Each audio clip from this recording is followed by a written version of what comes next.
asta am îndrăznit și cu craia am venit. Ne vergăm pe dumneavoastră să ascultăm la ceartră noastră, ca să facem familiile pentru a lui Hristos venire. Nu știu ce se face, nu știu ce să augi glas de om, dar zău nu-i glas de om. Să mă pun un cic să dorm. Scoală, nu dormi, că nu vrei de dormi, că vrei de călătoriște în scoală și cetă spre sări, spre cer, strălucit și sterul noi. Stai, nu fac atâta alarmă și mă scol să-ți trag o palmă, că-ți umblă gura fără de treabă, ca ce-o cu pupeze vara prin iarbă. Cu la Afran nu mai dormi și de grabă să porniți în orașul Dovești și Vifleimul meu. Scol la Afran, nu mai dormiți și de grabă să porniți în orașul Judovescu și Vifleimul Lumescu, acolo ni s-a născut tu, ce l-a prorocit de mult și semnul acesta este, aflu veți un prunc că este, iată s-a. Ce să fac rei frănate, că nu știu în care parte, că în oraș când am ajuns te au nars să se ascund și a urmat către Hristos, către Ierusalim în jos. O frate, nu te întrista, că țar te va arăta. Și așa de nu va fi, alminte la vom gândi. Vom merge și vom intra pe rău, mă întreba. Frate, tu rău gândești ca de să ispitești, tu știi că acela vrea răul lui Dumnezeu. Ce cuvinte tu spui, ce vorbești de aceea nu-i? Și ză, frate, nu mă crezi, hai cu mine, doar de vezi. Merge doi de fie acasă, că de-l puțin în pasă, mergem doar să intrăm pe rot să întrebăm. Dar tu intră înainte ăștia bun alt părinte. Unde în acest oraș a avut să lași? Ba, alminte să gândești, că mai bine o nimerești. Du-te de unde data, vin acum și-mi intra pe rol, mă întreba.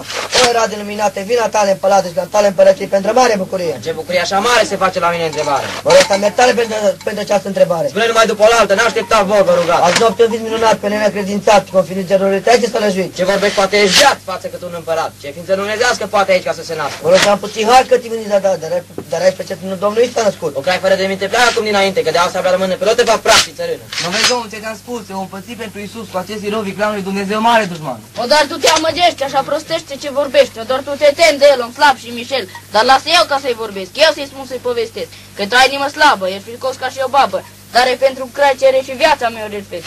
O, era de luminate, te cinstesc ca pe un împărat, dar și tu mie cinstesc să-mi dai față ca la un crai, ce cere de la tine tu să-mi spui prea și bine. Tu cu acest cuvânt grăit, pe mine tare mai rănit, spune tu ce ai să spui iute, dinaintea mea du-te, cere tu ce ai să încerci, dinaintea să pleci. Pentru Iisus cel mare se face la tine întrebare, să ne faci tu cunoscut, unde Iisus a născut. Ce tu de Iisus vorbești, ce tu de gleietești, ce domn mare a îndrăznit și la mine a venit să spună că în acest ținut Domnul Iisus a născut.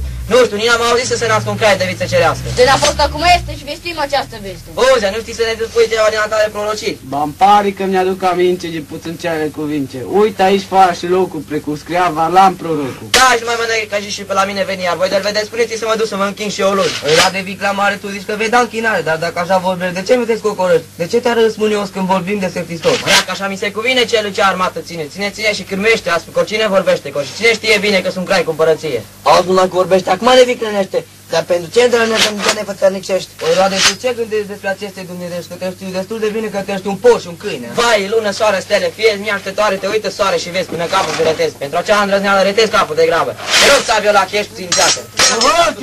Mă dă vouă sfârșit cu vorba ce destemată ăsta mi-a aruncată.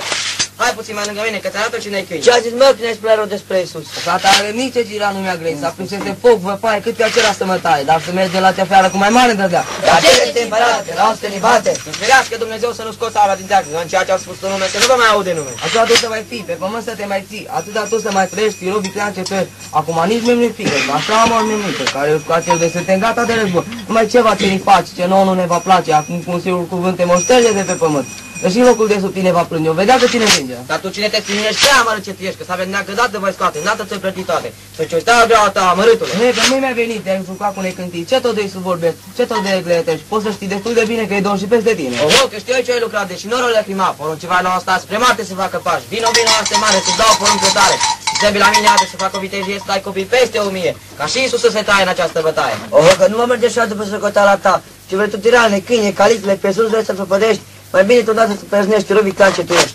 Vai mie de mai poți grei tiro tiran cumplit. Tu gâne și un rău dușmanului Dumnezeu. Încerci piatră pucioasă peste tale oase. Îndată să te moare.